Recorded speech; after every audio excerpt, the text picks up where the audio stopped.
Hello everyone, welcome to Competitive Guide by Bodhanapamina's channel. For further updates from my channel, kindly subscribe, like, share and comment and press the bell icon for further notifications from my channel.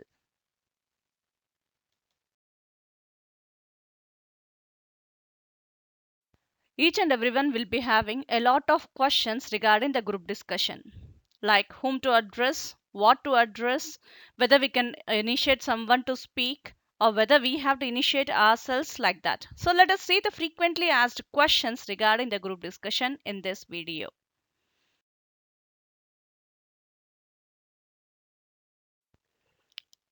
The very first question that comes in our mind is whom to address. So we will be having the panel members as well as the group members.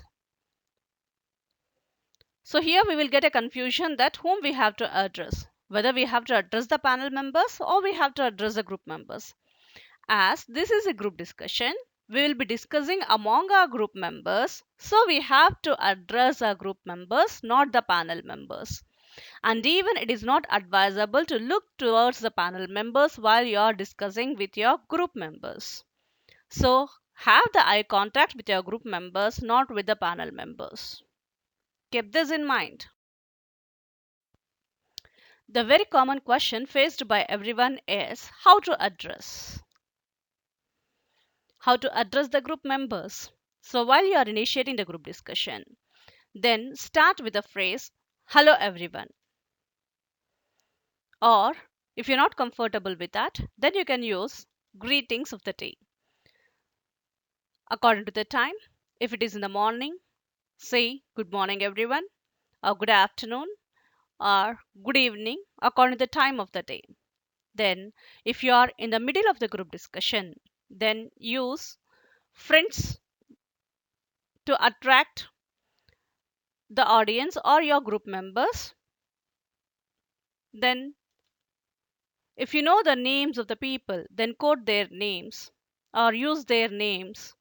Or if you don't know the names, then use the pronouns like he or she for further reference for the point. And never use hi in the group discussion, because hi is used for informal settings and it is not used in formal settings. Group discussion we will be doing in formal settings, so hi is not encouraged in group discussions.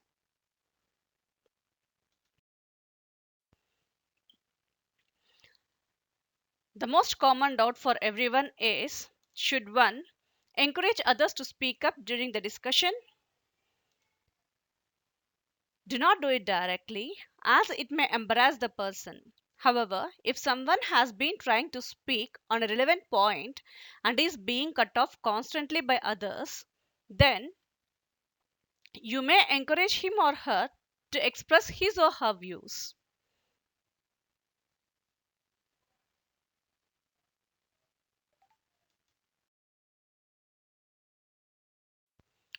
If a person has a lot to say on the same topic, would he say all of it in one go? It is not favorable to speak all the points at the same time, as it is not a one man show. And it is not the quantity but the quality of your contribution that is more important. If you keep on speaking all the time without listening to others, there would be no meaningful discussion.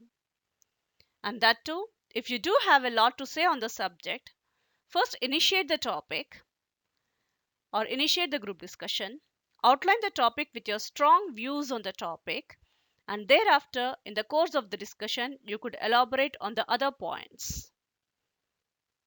So, if you are having a lot of points, then first initiate the topic, then even you can contribute your points while the body of the discussion is going on, and then you can share your points or your views among your group members. But keep in mind, never let all the points confuse others. And even it shows that you are dominant and you are not giving chance for others to speak on the same topic.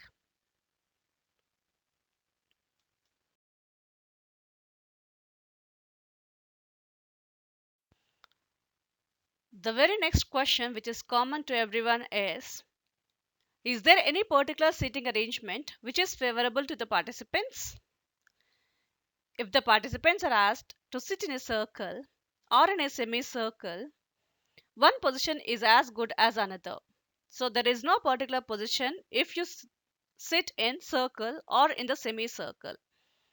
But if you're asked to sit on either side of a rectangular table, then choose a position as close to the center as possible.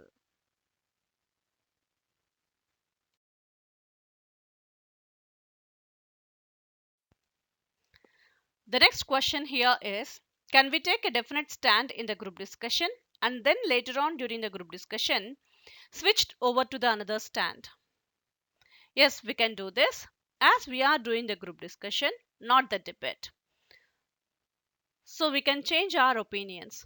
For example, if you have taken the positive side of the topic, but you are convinced by the counterpart's argument, and you think that she is correct in her point of view, then you can change your stand from for to against, and even you can explain your point of view to your group members in a broader way on her argument. And while concluding, you can take a balanced stand on the topic.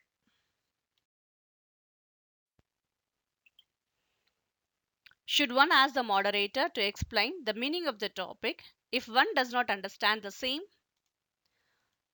No, we should not ask the moderator to explain the meaning of the topic. Instead of displaying your ignorance, wait for few minutes for some other participants to explain the meaning of the topic. So what you have to do, listen carefully while others are explaining, get the idea of the topic, and then start participating in the group discussion. But never ask the moderator regarding the meaning of the topic.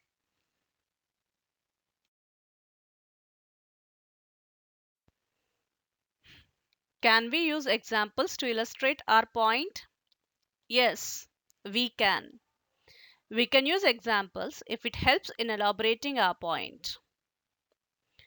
And it also helps for better understanding of our idea to others.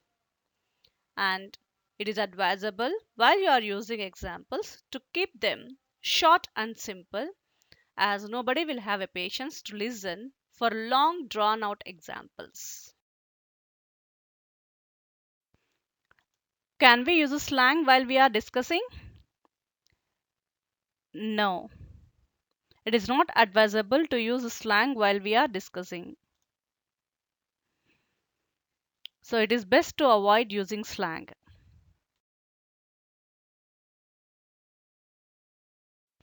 Can one can be humorous at the time of group discussion? This purely depends upon the situation and the seriousness of the issue being discussed. So, if the group discussion is fairly relaxed, then this can be acceptable. But group discussion is conducted under competitive situation where the participants are all tensed up. Hence, your attempt of humorous may fall flat. So, it is not advisable to be humorous at the time of group discussion.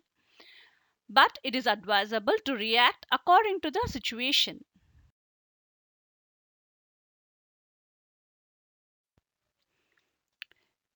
Can we use a language other than English to drive home our point?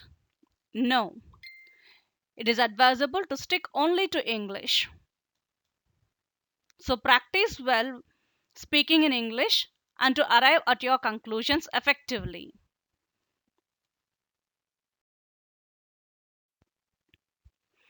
What are the acceptable ways of interrupting someone else so that you may make your point? So you can interrupt in any of the following ways. Excuse me, but I feel that what you are saying isn't universally true. Yes, I agree with your idea and I would like to add on it too.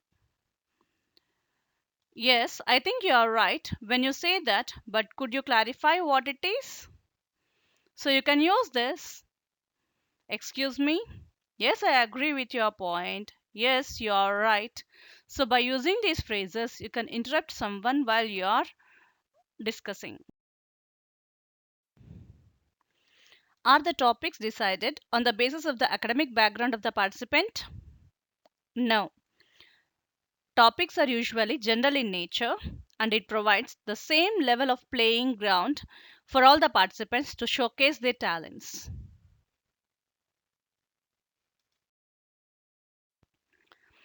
Is it necessary that a group should arrive at a conclusion in the stipulated time? Yes. Ideally speaking, a group is supposed to reach a conclusion within the given time. But normally, the time constraint does not allow the group to come to a conclusion within the given time.